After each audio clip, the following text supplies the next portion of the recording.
Ela acreditou, até o último instante, que o nosso relacionamento era um jogo de poder. Que ao dar o ultimato do afastamento, eu finalmente despertaria, correria atrás e lutaria por nós. O que ela não entendeu foi que, depois de anos de espera silenciosa, eu já estava exausto. E que há um tipo de paz profunda que só se encontra quando você para de lutar contra uma guerra que nunca quis travar. A última mensagem dela no meu celular, ainda não apagada, diz: "Você não vai nem tentar." A data é de 8 meses atrás. Eu nunca respondi. Não por rancor ou por querer castigar, mas porque, naquele momento, percebi que qualquer palavra minha seria apenas mais um passo na dança cansada que ela chamava de amor. A verdadeira resposta, a única que importava, eu estava dando todos os dias, vivendo. E ela, do outro lado do silêncio, começou a entender que algumas portas, quando fechadas com força demais, emperram. O apartamento tinha vista para o parque. Era o nosso sonho quando nos mudamos para Chicago. Ana escolheu o lugar. Eu concordei, feliz por ver o brilho nos olhos dela. Pagava $2.200 por mês por esse brilho. Durante anos, achei que valia cada centavo. Nosso padrão era previsível, quase um ritual. Ana tinha crises de carência que se manifestavam como fúria. Uma palavra errada, um horário esquecido, uma atenção não dividida na proporção exata que ela esperava, e o mundo desabava. "Você não me valoriza", era o refrão. "Você acha que eu sou óbvia? Que eu sempre vou estar aqui?" E eu, sistematicamente, me desdobrava. Flores, jantares caros, finais de semana em pousadas. Eu me tornará um especialista em gestão de crises. Achava que isso era amor, conter as tempestades. A última tempestade começou em uma quinta-feira comum. Eu tinha tido um dia exaustivo no escritório, um projeto com prazo impossível. Cheguei em casa tarde, por volta das 9. Ela estava sentada no sofá, no escuro, a TV desligada. "Oi", eu disse, soltando a pasta no aparador. Silêncio. "Tudo bem?", perguntei, já sentindo o peso familiar no peito. "O que você acha?", a voz dela gelada, cortante. Respirei fundo. "Ana, foi um dia difícil. Vamos conversar." "Sempre é um dia difícil para você quando se trata de mim, não é?" Lá estávamos nós. A sensação era de estar em uma peça de teatro onde eu não sabia mais minhas falas, mas o enredo era velho conhecido. A discussão se arrastou. Desta vez, o motivo era que eu havia esquecido de curtir uma foto dela no Instagram de 2 dias antes. Um detalhe. Uma minúscula partícula de areia que, no universo dela, virou uma duna intransponível. Eu ouvi, como sempre. Pedi desculpas, como sempre. Prometi me esforçar mais, como sempre. Mas, naquela noite, algo dentro de mim quebrou. Não foi um estalo dramático. Foi um suspiro final, silencioso. Um cansaço tão profundo que anestesiou até a vontade de me justificar. Foi então que ela disse, levantando-se, com a postura dramática de quem entrega a cartada final: "Chega! Eu não aguento mais me sentir invisível. Eu preciso me afastar. Talvez assim você aprenda a me dar o valor que eu mereço." Ela me encarou, os olhos cheios de lágrimas de raiva, esperando a reação. Esperando que eu me jogasse aos seus pés, que implorasse, que prometesse mundos e fundos. Era a jogada definitiva. O checkmate emocional que sempre funcionara. Eu apenas olhei para ela. E senti, nada. Uma quietude estranha. A tempestade ainda rugia do lado de fora da janela, mas dentro de mim havia feito sol. "Tudo bem", ouvi minha própria voz dizer, calma, plana. "Se é o que você acha melhor." O choque no rosto dela foi instantâneo. As lágrimas pararam. O fogo nos olhos se apagou, substituído por um pânico rápido, disfarçado. "É sério, Marcos. Eu vou embora." Eu entendi. "Você precisa do que é melhor para você." Eu respeito. Usei as palavras da terapia que ela mesma insistira para fazermos, um ano antes. Palavras de autocuidado, de limites. Eu as estava devolvendo, como um espelho. Ela ficou parada por um minuto, a respiração ofegante, claramente recalculando a rota. A jogada não saíra como planejado. O oponente havia se recusado a jogar. Então é isso, a voz dela agora menos segura. Parece que sim, eu respondi, e pela primeira vez em anos, não havia ansiedade na minha voz. Só uma tristeza enorme e quieta. Você quer que eu te ajude a fazer as malas? Foi a gota d'água. Ela gritou, uma coisa surda e frustrada, e se trancou no quarto. Eu fiquei na sala. Não bati na porta. Não supliquei. Sentei-me no sofá, olhando as luzes do parque lá fora, e pela primeira vez, pensei no silêncio não como uma ameaça, mas como uma possibilidade. Ela saiu na manhã seguinte, enquanto eu preparava café na cozinha. Trouxe uma mala média. Vou ficar na casa da minha mãe por um tempo, anunciou, ainda tentando manter algum controle. Tá bom. Toma cuidado, eu disse, virando-me e oferecendo uma caneca. Quer café para a viagem? Ela recusou com um movimento brusco da cabeça. O olhar era de confusão total, quase ofendido. Esperou mais alguns segundos, na porta. Eu dei um gole no meu café. O som da porta se fechando foi suave. Desta vez, não houve batida. Foi quase educado. E foi assim que terminou. Sem gritos finais, sem cenas de partir pratos. Com um convite para café recusado e um silêncio que se instalou no apartamento como uma nova mobília. Nos primeiros dias, meu corpo e minha mente ainda estavam programados para o modo de alerta.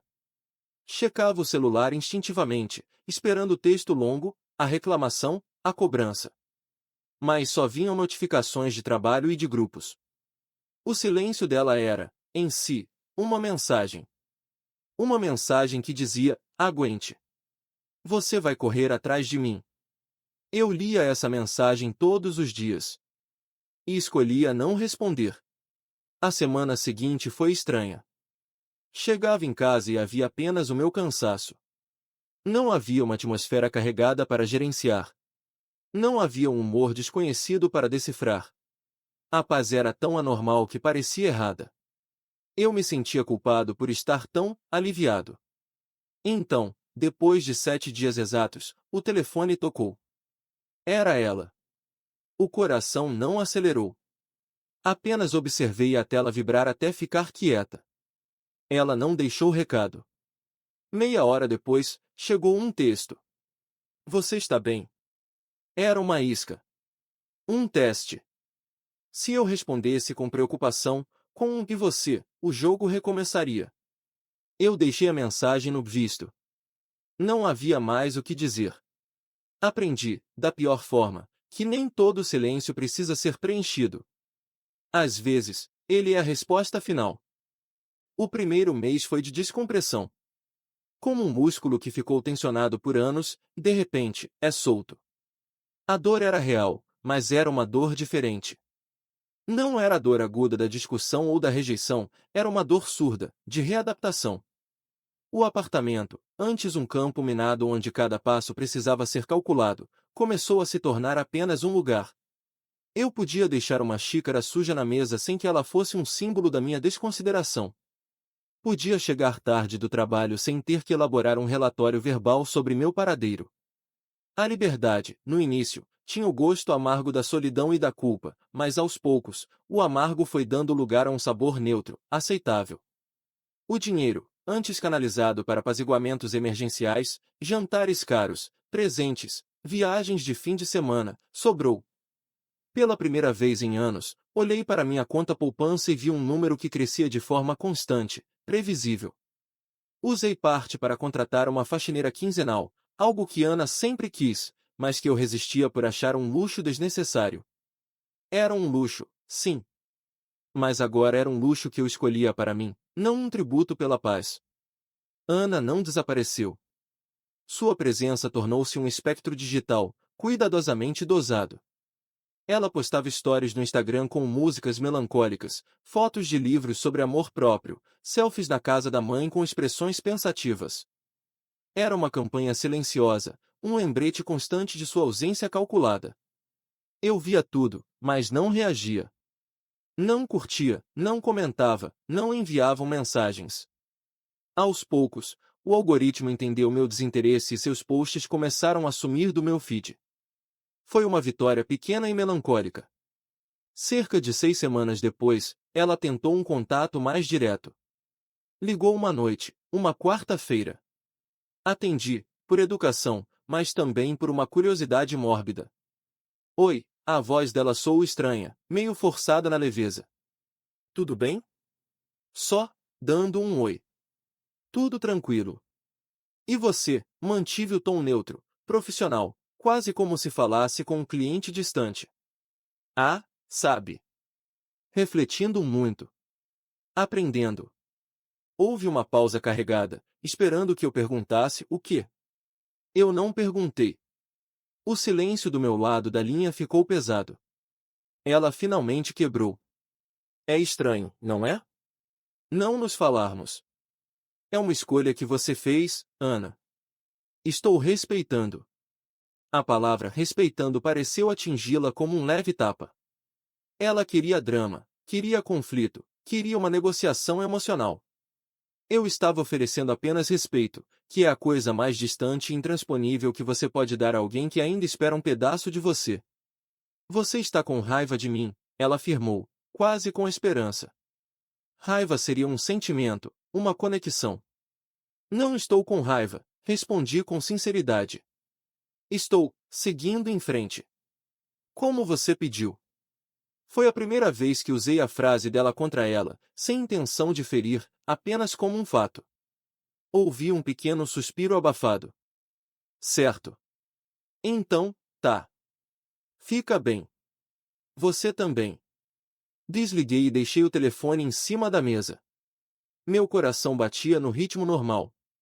A conversa tinha sido como fechar um arquivo burocrático. Percebi, naquele momento, que o fio que me prendia a ela não tinha sido cortado com raiva ou alívio, mas sim com um cansaço tão profundo que havia dissolvo o próprio material do fio. Não havia mais o que segurar. Foi nessa época que comecei a sair, timidamente, com meus amigos de novo. Havia um grupo da faculdade que eu praticamente abandonara porque Ana não se dava bem com as esposas deles, achava eles imaturos. A primeira cerveja com eles foi estranha. Eu estava desacostumado a falar de futebol, de trabalho, de besteiras, sem ter que monitorar cada palavra por um possível deslize que eu teria que explicar depois em casa. Aos poucos, a risada voltou. Era uma risada rouca, de desuso, mas era genuína. Ana percebeu essas saídas, claro. Começaram a aparecer stories mais ousados.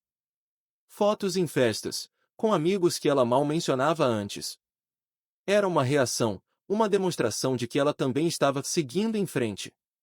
Mas havia uma qualidade performática naquilo tudo que era transparente. Eu conhecia a diferença entre a Ana verdadeiramente feliz e a Ana que precisava provar que estava feliz. Aquilo era a segunda versão. Era o reflexo distorcido da minha própria paz, que ela ainda insistia em interpretar como um jogo de quem se importava menos. O ponto de virada, para ela, veio cerca de 3 meses depois.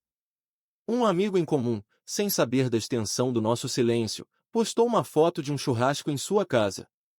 Eu estava lá, sorrindo, com uma cerveja na mão, ao lado de uma colega de trabalho, a Júlia. Era uma foto de grupo, nada íntimo. Júlia e eu éramos estritamente colegas. Mas na narrativa de Ana, que assistia tudo de longe, aquilo deve ter sido a peça que faltava. Ela me mandou uma mensagem na manhã seguinte. Não era um texto pensado, era um vazamento. Então é por isso que você se adaptou tão fácil? Já tinha uma reserva? A acusação era clássica. Projetar em mim a culpa que ela começava a sentir. Dessa vez, não senti nem vontade de me defender. Respondi com uma clareza que talvez fosse cruel, mas que era necessária. Ana, eu me adaptei porque você terminou comigo. Você disse que precisava se afastar. Eu estou respeitando seu espaço e vivendo a minha vida. A Júlia é uma colega. Não é da sua conta, mas não há nada entre nós. E mesmo que houvesse, você não tem mais direito a se sentir traída. O visto apareceu instantaneamente. Ficou lá por longos minutos. Os 3 pontinhos apareceram e desapareceram algumas vezes, sinal de que ela digitava e apagava. A resposta final veio curta, e pela primeira vez, sem fachada. Estou com saudade. Estou com saudade. 3 palavras que, meses antes, teriam sido um feitiço que me faria deixar tudo e correr para ela. Agora, elas pairaram na tela do celular como um convite para um lugar onde eu já não tinha mais morada. Senti um aperto no peito, sim. Era o eco de um sentimento antigo, um reflexo condicionado. Mas por baixo dele, havia uma camada sólida, nova, de tranquilidade. Eu não queria voltar para aquele teatro. Deixei a mensagem sem resposta por um dia inteiro. Não por joguinho, mas porque precisava entender o que eu sentia, sem a pressão do seu drama. A resposta que encontrei dentro de mim não foi de triunfo, mas de uma imensa e cansada tristeza. Tristeza pelo que tínhamos perdido, pelo que nunca tínhamos tido de verdade, e por ela estar, finalmente, sentindo o peso da própria estratégia. No dia seguinte, respondi. Foi a mensagem mais difícil que já escrevi, porque precisava ser clara sem ser cruel, firme sem ser fria. Ana, eu também tenho saudade de algumas coisas. Dos bons momentos. Mas tenho saudade de uma versão nossa que talvez nunca tenha existido de verdade, só nas pausas entre as brigas. O que você está sentindo agora é a falta do hábito, da rotina. E eu entendo isso. Mas eu não posso mais ser a solução para uma saudade que o seu próprio afastamento criou. Ela respondeu em minutos. Não é só hábito. Errei. Fui orgulhosa. Achei que você não aguentaria ficar sem mim. A honestidade dela, finalmente crua, me pegou desprevenido. Não havia mais manipulação, só o desespero arrependido de quem viu o barco afundar e percebeu, tarde demais, que foi ela quem fez o furo no casco. Eu também aguentei ficar com você por muito mais tempo do que deveria, escrevi. E isso me esgotou. Quando você foi embora, foi como se alguém tivesse desligado um alarme que tocava há anos dentro da minha cabeça. Eu não consigo voltar para perto desse barulho, Ana. Mesmo com saudade. Houve um longo silêncio digital. Depois, veio a pergunta que eu sabia que viria, a última cartada de quem não tem mais nada para jogar.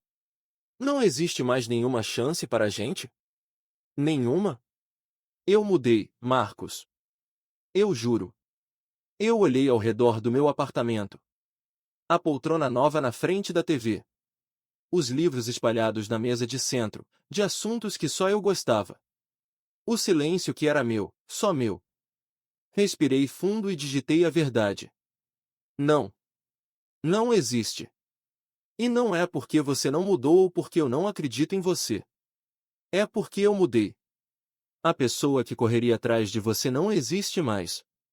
Ele se desfez de tanto tentar. O que sobrou, precisa de paz. Só isso. Dessa vez, o visto ficou lá e não houve resposta. Era o fim. Eu sabia. Ela também. Nos meses que se seguiram, ela tentou, de formas sutis, manter uma presença. Curtiu uma foto antiga nas minhas redes sociais. Mandou um feliz aniversário no meu dia, ao qual respondi com um simples obrigado. Mas o ímpeto havia morrido. A campanha havia terminado porque o adversário havia deixado o campo. Aos poucos, até esses pequenos sinais cessaram. Soube por amigos que ela havia começado a fazer terapia de verdade, que havia se mudado para um apartamento pequeno sozinha, que estava focada no trabalho. Fiquei genuinamente feliz por ela. Era o melhor possível que poderia sair daquela dor, que servisse para o crescimento dela, não apenas para o meu. Para mim, o processo foi de reconstrução lenta. Não me joguei em outro relacionamento. A colega Júlia, que foi apenas um fantasma útil na nossa história, continuou sendo apenas uma colega.